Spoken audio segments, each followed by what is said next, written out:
Y vámonos a la Ciudad de México, porque ya a partir de este 10 de enero, asume un nuevo fiscal en la Ciudad de México. Y comparten un comunicado en la Fiscalía de la Ciudad de México que dice lo siguiente.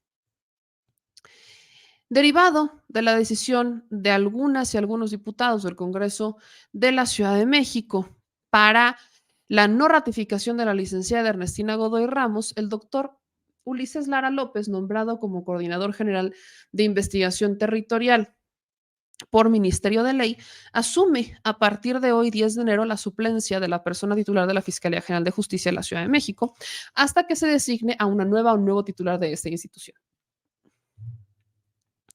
El doctor Ulises Lara cuenta con estudios de licenciatura, maestría y doctorado. Fue titular de la Unidad de Implementación del Proceso de Transición de la Procuraduría General de Justicia de la Ciudad de México y coordinador de asesores, así como vocero en los últimos 4 años de la ahora Fiscalía.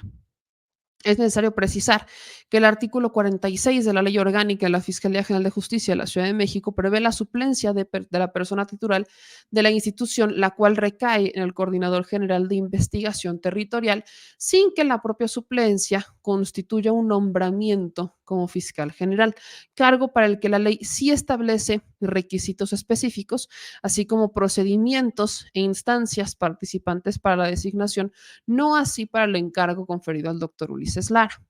Esta institución continuará con el trabajo que comenzó la licenciada Ernestina Godoy y seguirá luchando en la procuración de justicia. Le darán énfasis a las víctimas y demás. Y esta parte, sobre todo, creo que es importante, donde dicen que recae un encargo y no como tal un nombramiento como fiscal general. ¿De qué se ha cuestionado a Ulises Lara? Que Ulises Lara hasta hoy no era licenciado en Derecho. Tiene otras licenciaturas, o sea, Ulises Lara no es que no sea una persona preparada, ni mucho menos, es una persona preparada, pero Ulises Lara no contaba con estudios de licenciatura y para ser fiscal necesitas ser abogado. Se ha hablado mucho sobre el que no cumple como, este, pues, como abogado, que no cumple con los requisitos. De hecho, quiero leer este tuit de César Gutiérrez Priego, abogado, que dice lo siguiente: él quedaría como encargado de despacho en lo que se nombra quien sea el nuevo titular. El artículo 46 de la Ley Orgánica de la Fiscalía lo señala. La realidad es que él no cumple con el requisito para ser fiscal general, ya que no cumple con uno de los requisitos y tal vez el más importante, que es ser licenciado en Derecho. No importa que tenga un doctorado en la materia. La laguna está en cuanto a realizar funciones de encargado de despacho, que no es lo mismo ser fiscal. Aún así, considero que tiene un impedimento legal para realizar esa función, aun cuando la ley no señala nada al respecto. Pero por simple analogía, si para ser fiscal se necesita tener una licenciatura en Derecho, aunque no sea un requisito, quien queda como encargado de despacho debería de cumplir. Es una opinión, pero va de ahí el análisis. ¿Qué es lo que pasa con Ulises Lara? Que Ulises Lara, hasta hoy, y lo voy a repetir, no era de abogado, ahora ya es. El Registro Nacional de Cédulas Profesionales justamente marca, y se los voy a enseñar, el Registro Nacional de Profesionistas, pues aquí están las cédulas profesionales de Ulises Lara, tienen una, dos, tres, cuatro. ¿Qué dicen? Tiene una maestría en Gobierno y en Asuntos Públicos del 2019 por la UNAM. Tiene también un doctorado en Derecho del 2020 por el Instituto Ejecutivo Mexicano. Tiene ya en 2024 la licenciatura en Derecho por el Centro Universitario Cúspide de México, que si no estoy mal está por Iztapalapa. Y la principal tiene una licenciatura en Sociología del 2000. ¿Cuál es la que brinca? Pues evidentemente la del 2024. Aquí hay que tener también mayor contexto. Estamos hablando que este es el registro ya de cédulas.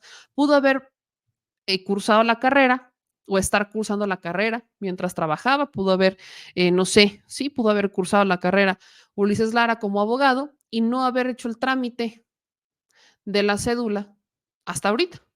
Eso también pudo pasar. ¿Qué es lo que necesitamos aquí? Pues conocer cuándo fue el título, o sea, cuándo se titula Ulises Lara, no cuándo sale el trámite, que esto es lo que realmente conocemos aquí, el trámite de la licenciatura de Ulises Lara, pero no era abogado hasta ahora. Entonces, la polémica ahí está, porque Ulises Lara queda como encargado de despacho. Legalmente, para convertirse en fiscal necesita ser abogado. Como ya tenemos la cédula de que es abogado, pues entonces ya no hay impedimento para que Ulises Lara se pudiera convertir en fiscal. ¿Eso la oposición lo va a usar? Sí. ¿Qué es lo que nosotros leemos? Pues que lo van a mantener como encargado de despacho hasta después del proceso electoral. Porque si entre que el estrella y la floja y entre que sí, que no, Ulises Lara como encargado de despacho se puede quedar ahí hasta que existan condiciones y nombren a un nuevo fiscal. Ya pasó con Hertz Manero.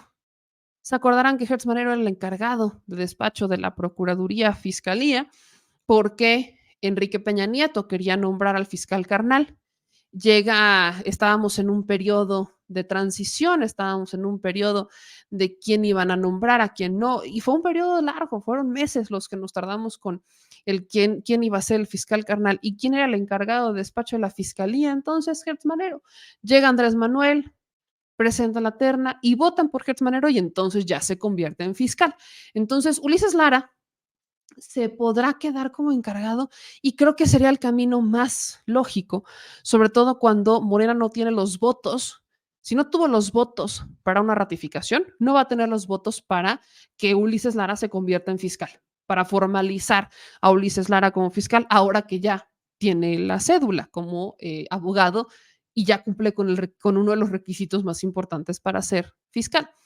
Entonces, ¿qué es lo que va a pasar? ¿Qué es lo que muchos leemos esto? Que se van a esperar al proceso electoral, que van a hacer todo su mayor esfuerzo posible para ganar no solamente la jefatura de gobierno en la Ciudad de México con Clara Brugada, sino también ganar con los votos en el plan C, tener una mayoría amplia de partidos y alianza en el Congreso local para entonces no estar sufriendo por los votos necesarios para poder hacer nombramientos y demás. Entonces, ahí se queda Ulises Lara. Y mientras tanto, ¿qué va a pasar con Ernestina Godoy? Sabemos que Ernestina Godoy, en su mensaje de cierre de administración, porque ya deja de ser fiscal, dijo que ella iba a salir a las calles, que ella iba a volver a salir a las calles y que desde las calles iba a compartir información en contra del cártel inmobiliario, del cártel de la trata y demás. Pero ahora sabemos que no solamente lo va a hacer para compartir información y socializar eso, sino que lo va a hacer para convertirse en senadora. Mario Delgado confirma que justamente van a incluir a Ernestina Godoy en las encuestas para el Senado de la República y es muy probable que la veamos también en la boleta. Felicité a Ernestina y me dijo sí me interesa, lo cual yo celebro y les anuncio que la vamos a incorporar a la encuesta de la Ciudad de México para definir la segunda fórmula, porque la primera fórmula ya está. Ahí está, ¿no? Sería para la segunda fórmula. Recuerden que por estado en el Senado de la República entran 3 senadores. Primera mayoría, segunda mayoría y primera minoría. Por eso es que no hace sentido que existan plurinominales en el Senado, por cierto, porque entra la primera minoría. Eso quiere decir que con eso ya emparejas la balanza. ¿Cuál es la primera minoría? El partido que queda en segundo lugar. Entonces, si en la Ciudad de México las cosas siguen pintando como van, quedaría como primera fórmula Omar García Harfuch, como segunda fórmula Ernestina Godoy y con primera minoría el PAN, el candidato que quieran del PAN. Pero de la Ciudad de México, si las cosas siguen a como está en este momento, entrarían 2 senadores de Morena y 1 del PAN, porque el PAN es la segunda fuerza política.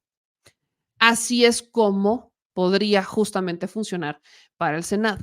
Son 2 fórmulas, una de mayoría, o sea, la primera fórmula, la segunda fórmula y demás. ¿Por qué Omar García Harfuch? Bueno, creo que también evidentemente, es claro decir que Omar García Harfuch, yo no lo veo como senador y no creo que ni siquiera él se vea como senador, pero sí vemos a un Omar García Harfuch listo para dejar su cargo a su suplente y convertirse en secretario de Seguridad Pública cuando Claudia Sheinbaum, si es que ganan esta fórmula, insisto, si es que se mantienen con las encuestas y con esta amplia ventaja que han mantenido hasta este momento en contra del Frente Corazón por México de Xochitl Gálvez. Porque es importante mencionar el caso de Omar García Harfuch. Omar García Harfuch llegará al Senado para construir con el plan C los primeros meses hasta que asuma Claudia Sheinbaum, que asumen pues prácticamente con un mes de diferencia, y o sea, sería un mes que tendríamos a un Omar García Harfuch en el Senado para que, y eso es una lectura que hacemos varios, para que entonces se pudiera convertir en el secretario de Seguridad. Él está encargado en ese momento de construir en estos diálogos las mesas de seguridad y demás desde el proyecto de Morena, PT Verde. ¿Y por qué lo postulan para senador si la lectura entonces es que renuncie y se vaya a la secretaría? Para que Clara Brugada no pierda los votos de aquellos jarfuchianos o jarfuchistas que rechazan a Clara Brugada porque la diferencia de los porcentajes les hace creer que gana Omar García Harfuch, cuando la lectura y el análisis como se debe de dar respecto al cómo es que se da el movimiento de Clara Brugada y de muchas otras mujeres en las encuestas es que Morena midió a las mujeres y a los hombres más competitivos y a partir de su porcentaje de competitividad deciden quiénes son las mujeres más competitivas para darles prioridad por un tema de paridad. No es que el que alcanzara el primer lugar, sin importar si era hombre o mujer, se iba a quedar, pero eso es algo que todavía no se alcanza a entender, todavía se lucha con estos principios de paridad y equidad y todo esto. Entonces hay quienes no querían o estaban muy sentidos, muy enojados porque Omar García Harfuch, teniendo un porcentaje tan alto, no fuera el candidato. Entonces, lo que hace Omar es irse al Senado, votaran por Omar García Harfuch, no se pierden esos votos para Morena, se le suman a Morena, Clara no arriesga a perder ese proyecto y entonces electoralmente les ayuda al plan C, tanto en la Ciudad de México como a nivel federal. Y ya de ahí Omar sigue el camino que muchos vemos que es casi su destino, ¿no? El de ser secretario de Seguridad Ciudadana.